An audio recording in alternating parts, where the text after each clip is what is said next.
ഇന്ത്യയുടെ പ്രഥമ പ്രധാനമന്ത്രി ജവഹർലാൽ നെഹ്റുവിന്റെ ഓർമ്മദിനത്തിൽ NCP ജില്ലാ കമ്മിറ്റി സ്മൃതി സദസ്സ് സംഘടിപ്പിച്ചു. നെഹ്റുവിന്റെ ഛായാചിത്രത്തിൽ ജില്ലാ പ്രസിഡന്റ് എ രാമസ്വാമിയുടെ നേതൃത്വത്തിൽ നേതാക്കൾ പുഷ്പാർച്ചന നടത്തി. പിന്നീട് ചേർന്ന സ്മൃതി സദസ്സ് NCP സംസ്ഥാന ജനറൽ സെക്രട്ടറി TN ശിവശങ്കരൻ ഉദ്ഘാടനം ചെയ്തു.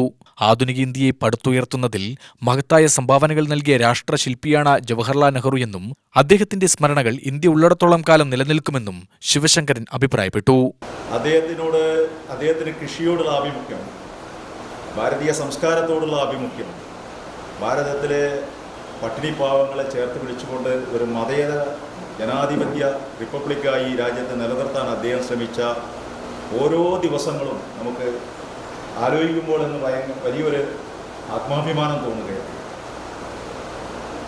ഇപ്പോൾ നമ്മളിപ്പോൾ പഹൽഗാം സംഭവവുമായി ബന്ധപ്പെട്ട് ഏറെ ചർച്ച ചെയ്യപ്പെട്ട ആളാണ് പണ്ഡിറ്റ് ജവഹർലാൽ നെഹ്റു, ഇന്ദിരാഗാന്ധിയൊക്കെ തന്നെ, മഹാത്മാഗാന്ധി. അതിനകത്ത് രസകരമായ ഒരു പോസ്റ്റ് CPMന്റെ നേതാവ് സ്വരാജ് ഇടുകയും, സ്വരാജ് യുദ്ധം അനിവാര്യമാണോ എന്ന് പറഞ്ഞിട്ടൊരു FB പോസ്റ്റ്. ഒരു സമാധാനം ആഗ്രഹിക്കാൻ പാടില്ല ഈ രാജ്യത്ത് എന്ന രൂപത്തിലേക്ക് കാര്യങ്ങൾ എത്തിയിരിക്കുന്നു. നമ്മൾക്ക് സമാധാനം വേണമെന്ന് പറയാൻ വയ്യ. യുദ്ധത്തിൻ്റെ കാര്യമാണ് നടക്കുന്നത്. നാട്ടിൽ സമാധാനം വേണമെന്ന് പറയാൻ പറ്റാത്തൊരു സാഹചര്യത്തിലാണ് നമ്മൾ ജീവിക്കുന്നത്. 2025 സ്വരാജ് പറഞ്ഞതും 1955 പണ്ഡിറ്റ് ജവഹർലാൽ നെഹ്റുവിൻ്റെ വീക്ഷണം ഒന്നായിരുന്നു.